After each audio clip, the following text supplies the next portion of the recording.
Hi guys, எல்லோரும் எப்படி இருக்கீங்க? வாங்க பன்னீர் ஃப்ரைட் ரைஸ் செய்யலாமா, எப்படி செய்யறதுன்னு சொல்லிட்டு ஹோட்டல் ஸ்டைலில் இருக்குங்க. சூப்பராக இருக்கும். நீங்களும் செஞ்சு ட்ரை பண்ணி பாருங்கள். பவுல் எடுத்துக்குங்க. பன்னீர் குட்டி குட்டியாக கட் பண்ணி வச்சுக்கோங்க. அதில் உப்பு சேர்த்துக்குங்க, மிளகுத்தூள் சேர்த்துக்குங்க. நல்லா மிக்ஸ் பண்ணிவிடுங்க. ஒரு குலுக்கி எடுத்துருங்க. இந்த பன்னீரை லைட்டாக கலர் மாறுற வரை கொஞ்சம் ஃப்ரை பண்ணி எடுத்துக்கலாங்க.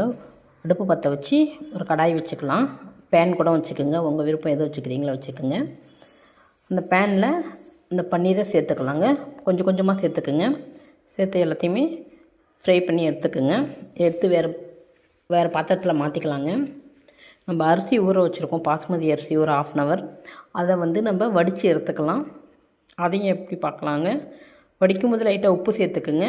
அரை வெக்காடாக இருந்தாலுமே ரொம்ப ஃபுல்லாக ரொம்ப குழைய வைக்காதீங்க, நார்மலாக எடுத்துக்குங்க. இப்போ நம்ம ஃப்ரைட் ரைஸ் செய்யலாம், எப்படி செய்யறதுன்னு பார்க்கலாங்க. அடுப்பு பற்ற வச்சு வானல் வச்சுக்கோங்க. கொஞ்சம் அகலமான பாத்திரமாக எடுத்துக்கோங்க. எண்ணெய் ஊற்றிக்கிங்க. பச்சை மிளகாய் சேர்த்துக்குங்க. பீன்ஸு சேர்த்துக்குங்க. நல்லா பொடி பொடியாக கட் பண்ணி வச்சுக்கோங்க. ரெண்டுத்தையுமே அதை சேர்த்துக்குங்க. நல்லா வதக்கி விடுங்க. இப்போ நம்ம நீல வாட்டத்தில் கேரட் சேர்த்துருக்கோங்க. கேரட் சேர்த்துக்குங்க. உங்களுக்கு சீவி சேர்த்தாலும் நீங்கள் சேர்த்து செய்யலாங்க. எல்லாத்தையும் நல்லா வதங்கட்டும். குடைமிளகாய் நீல வாட்டத்தில் அதையும் சேர்த்துக்கலாம். எல்லாத்தையும் மிக்ஸ் பண்ணி விடுங்க. நல்லா ஹோட்டல் ஸ்டைலில் இருக்குங்க. செஞ்சு சாப்பிட்டு பாருங்கள், சூப்பராக இருக்குங்க. இஞ்சி பூண்டு பேஸ்ட் சேர்த்துக்குங்க. பெரிய ஹோட்டல்லாம் போனாலே ஒயிட் கலர் ஃப்ரைட் ரைஸ் இப்படி தாங்க தருவாங்க. நீங்களும் எப்படி செஞ்சு சாப்பிட்டுட்டு எப்படி இருக்குன்னு கமெண்ட் பாக்ஸில் சொல்லுங்கள், மறந்துடாதீங்க. லைக் போட்டுருங்க வீடியோவுக்கு. எல்லாத்தையும் நல்லா வதக்கி விட்டுக்கிட்டே இருங்க. ஆனியன் சேர்த்துக்குங்க. நீல வட்டத்தில் கட் பண்ணிக்கோங்க. ஆனியன் ஒரு வெங்காயம் போதுங்க, அதையும் சேர்த்துக்குங்க.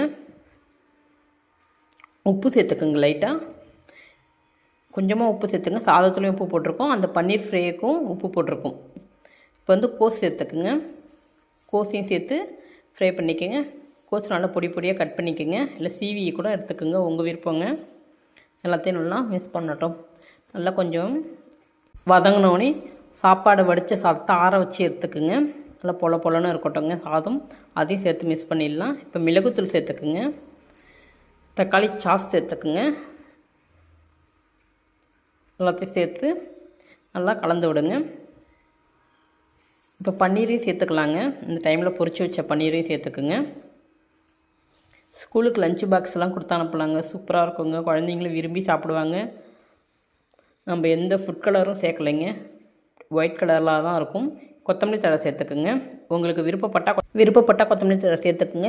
இப்போ நம்ம எண்ணெய்க்கு பதில் நெய் கூட சேர்த்துக்கலாங்க. செஞ்சு சாப்பிட்டு பாருங்கள். ஓகே காய்ஸ், பாய்.